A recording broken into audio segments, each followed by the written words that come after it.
रुकिए, एक बात मेरी बात सुनिए। करोड़पति में एक बच्चा आया था और उसको बहुत ट्रोल किया जा रहा है, लेकिन मैं कुछ और भी बताना चाहती हूँ। जो 10 साल का बच्चा है, ठहराना कितना सही है।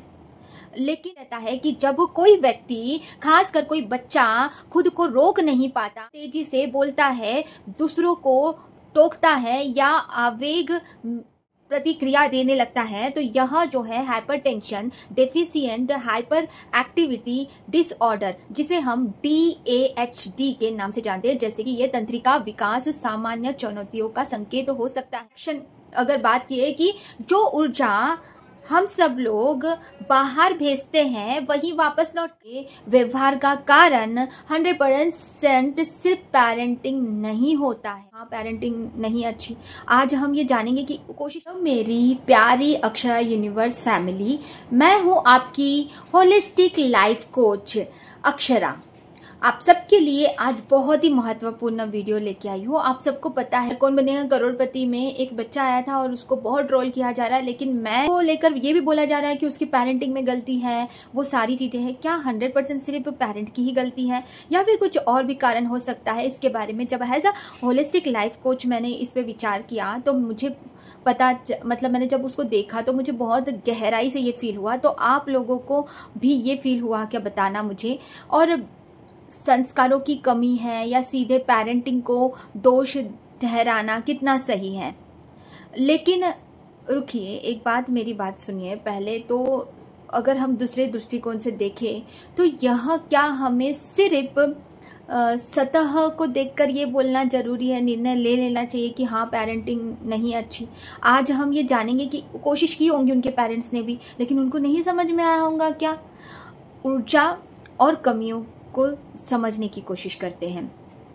सिर्फ पेरेंट क्यों नहीं, सबसे पहली बात कि हमें यह समझना होगा कि किसी भी बच्चे के व्यवहार का कारण 100% सिर्फ पेरेंटिंग नहीं होता है। यह निश्चित बहुत ही सीमित दृष्टिकोण है ऐसा विचार करना।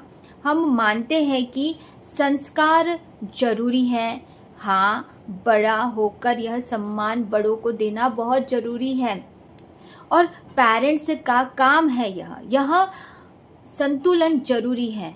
लेकिन आपको पता है हमारा न्यूरो डेवलपमेंट जो चेतना है, मनोविज्ञान कहता है कि जब कोई व्यक्ति, खासकर कोई बच्चा, खुद को रोक नहीं पाता, लगातार तेजी से बोलता है, दूसरों को टोकता है या आवेग में प्रतिक्रिया देने लगता है, तो यह जो है hypertension deficient hyper activity disorder, जिसे हम DAHD के नाम से जानते हैं, जैसे कि यह तंत्रिका विकास सामान्य चुनौतियों का संकेत हो सकता है, आवेगशील हो सकता है।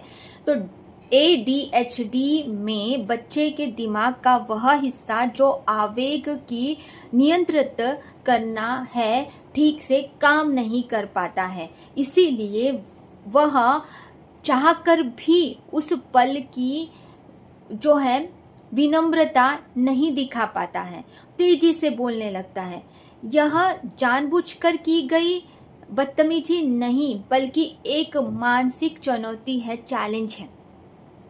पेरेंट्स का संघर्ष भी हो सकता है। पेरेंट्स ने बहुत कोशिश की हो, लेकिन उन्हें यह ज्ञान नहीं मिला कि एक अति सक्रिय जो ओवर एक्टिव चाइल्ड है उसको प्यार और तकनीक से कैसे संभालना चाहिए, ये नहीं समझ में आया होगा।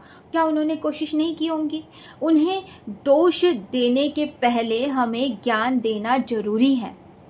यह ज्ञान होना प्रति एक व्यक्ति को बहुत जरूरी है, जो कि आप सबको यह पता होना चाहिए। यह घटना हम सभी के लिए एक कार्मिक और आध्यात्मिक सबक सिखा रहा है। अति आत्मविश्वास जो होता है, अति आत्मविश्वास बदनाम कर सकता है।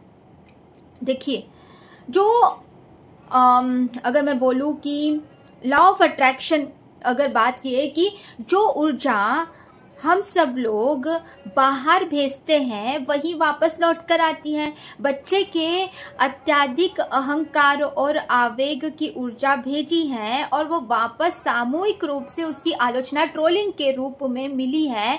यह कर्म का त्वरित जो इंस्टेंट करेगा। तुम ज्ञान में बहुत अमीर हो सकते हो, पर अगर तुम्हारे पास विनम्रता नहीं है तो तुम्हारा पतन निश्चित है। ये कहावत आपने सुनी है।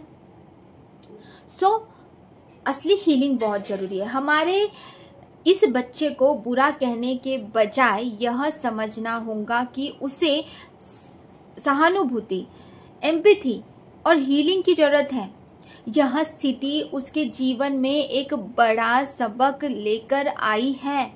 हमें उसे सकारात्मक ऊर्जा भेजनी चाहिए, सकारात्मक बातें करके, सकारात्मक ट्रोलिंग ना करते हुए उसे, ठीक है ये गलतियां हुई है, अगली बार से ये सुधारने की जरूरत है। माता पिता के लिए संदेश ये है कि पेरेंट्स को अब जान लेना चाहिए कि अभी जागरूक हो जाना चाहिए। ये जो ज्ञान के अनुसार आप उससे भी ज़्यादा जरूरी ये है कि जो नेस होनी चाहिए कि आप अपने बच्चे को सिखाओ कि उसे ध्यान मेडिटेशन करने की आवश्यकता है, योग और शांति रखने की ज़रूरत है। तब वो पूरी तरह से इसका अभ्यास जब करेगा, तकनीक का उपयोग करेंगे इस प्रकार का, तो उसका आवेग जो है वो नियंत्रित करने में बहुत मदद होगी।